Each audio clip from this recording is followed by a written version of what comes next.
Selamat datang kembali dalam perkuliahan kalkulus lanjut MA2031. Kita masih akan berbicara mengenai fungsi dua kubah atau lebih. Saya Erik dari program studi S1 Matematika FMIPA ITB. Pada kesempatan kali ini kita akan melihat eh, bukti dari teorema mengenai kalau suatu fungsi dua kubah atau lebih terdiferensialkan, maka dia adalah fungsi yang kontinu. Yang kedua yang akan kita bicarakan adalah bukti kalau dia mempunyai turunan parsial dan kontinu di suatu titik, maka dia akan terdiferensialkan. Mari kita mulai.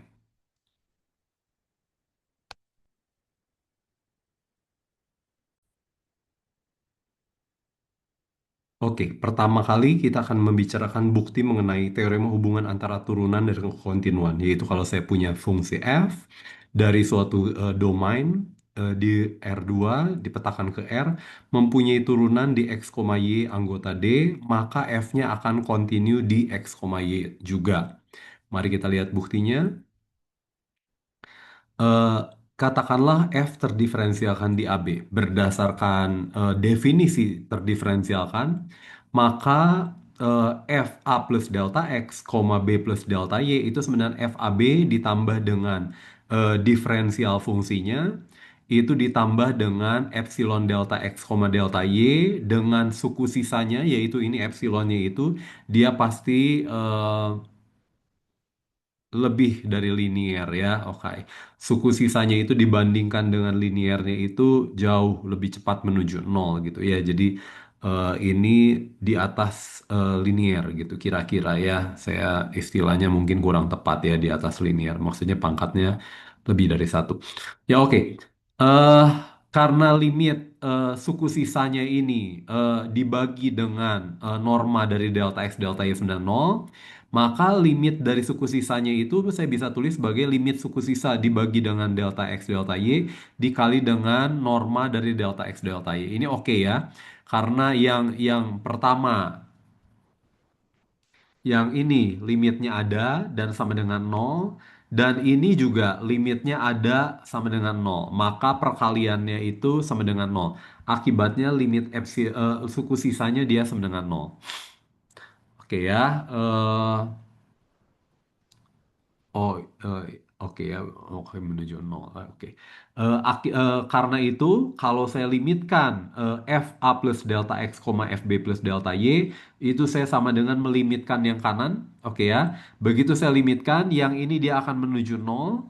Tapi di sini jangan lupa ini adalah linear terhadap delta x delta y. Jadi kalau kamu masih ingat ini adalah fx dari a, b dikali delta x ditambah fy a, b dikali dengan delta y. Jangan lupa ini adalah konstanta sehingga kalau saya limitkan untuk delta x dan delta y menuju nol, ini akan menuju nol. Jadi ini akan menuju nol sehingga limit dari ini akan menjadi fab-nya sendiri. Artinya, kelakuan di sekitar A ditambah sedikit, jangan lupa tambahnya ini delta X boleh positif dan atau negatif. Begitu juga di B plus delta Y, kelakuannya persis sama dengan FAB. Ini menyatakan bahwa dia akan continue di A, B.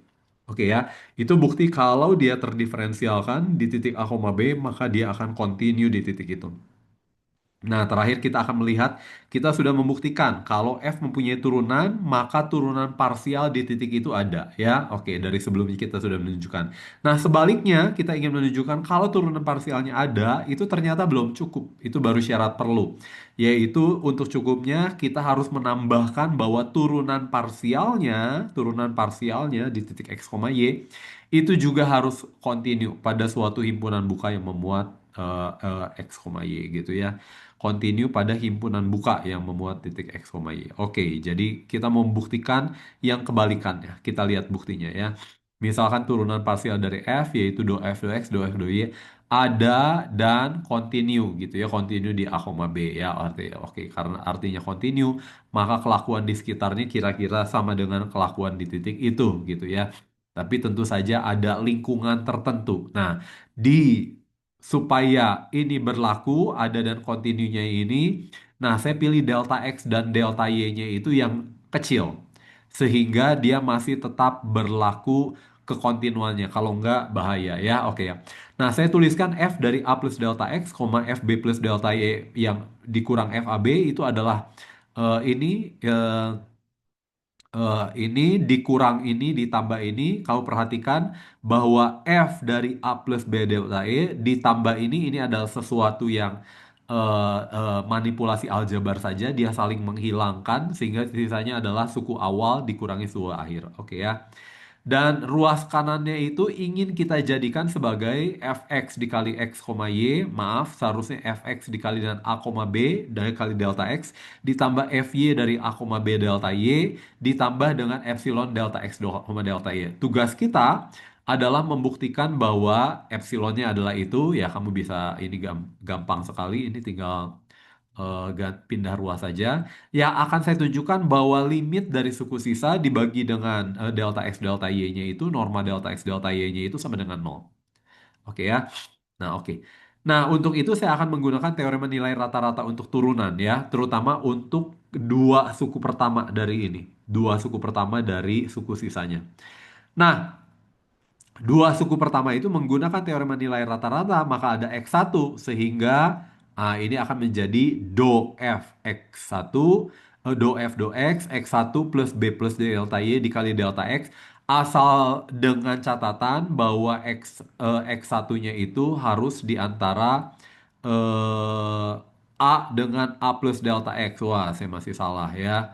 Oke ya, sehingga saya nanti A ini akan ada X1 di antara oke oke. Dan lalu ada Y1 di antara B dan B plus delta Y sehingga FA plus ini dikurangi itu adalah do F do Y dari A di koma Y1 ya delta Y. Y1-nya jangan lupa di antara B dengan B plus delta Y. Jangan lupa delta Y-nya boleh positif bila negatif dengan cara yang sama delta X. Oke ya. Jadi suku sisa yang panjang ini sebenarnya sudah boleh saya tuliskan dalam bentuk fx dikali dengan x1, b plus delta y dikurangi fx kali a plus b dikali dengan delta x ya. Jadi semuanya udah punya delta x. Dan cara yang sama suku yang belakang itu akan menjadi ini. Ya, tiga suku belakang akan menjadi ini.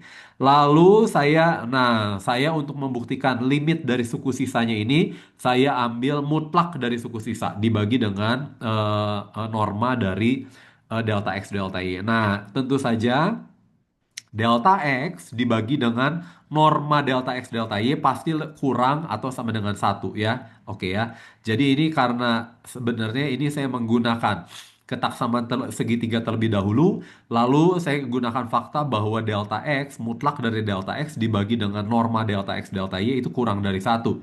Sehingga pada akhirnya saya akan mendapatkan relasi ini. Gitu ya. Jadi ini agak terlalu cepat. Tidak apa-apa, tapi kamu mengerti datangnya dari mana gitu ya. Tapi jangan lupa di sini X1-nya itu di sekitar antara A dengan A plus delta X. Ini B plus delta Y, ini di sekitar B. Jadi ini sebenarnya X1 itu di sekitar A dan B plus delta Y itu di sekitar B. Dan kita sudah tahu tadi bahwa ini turunan parsial fx-nya itu ada dan kontinu. Karena kontinu, akibatnya di sekitar ini kelakuannya mirip-mirip. Artinya, kalau delta X, delta Y menuju nol, maka suku pertama mutlak pertama ini akan menuju nol. Dan cara yang sama, suku kedua juga dia akan menuju nol. Kenapa? Karena fx dan fy kontinu di titik A, B. Dan ini bukan hanya kontinu di A, B, tapi di sekitar A, B gitu ya. Oke. Dalam hal ini kita sudah membuktikan bahwa F-nya itu terdiferensialkan karena kita sudah membuktikan bahwa suku sisanya itu dibagi dengan norma delta X delta Y. Untuk delta X delta Y menuju nol, dia akan menuju nol. Oke ya, jadi itu bukti dari kalau saya punya bukti syarat kalau saya punya turunan parsial ada dan kontinu pada himpunan buka yang membuat titik X, Y, maka dfx, y-nya juga ada. Jadi turunannya ada. Hati-hati ya notasinya ya. Tapi nanti kita akan lebih luas ya. Oke. Eh, itu saja. Yang berikutnya kita akan masuk ke aturan dari turunan. Turunan fungsi dua ubah ini. Oke ya. Terima kasih.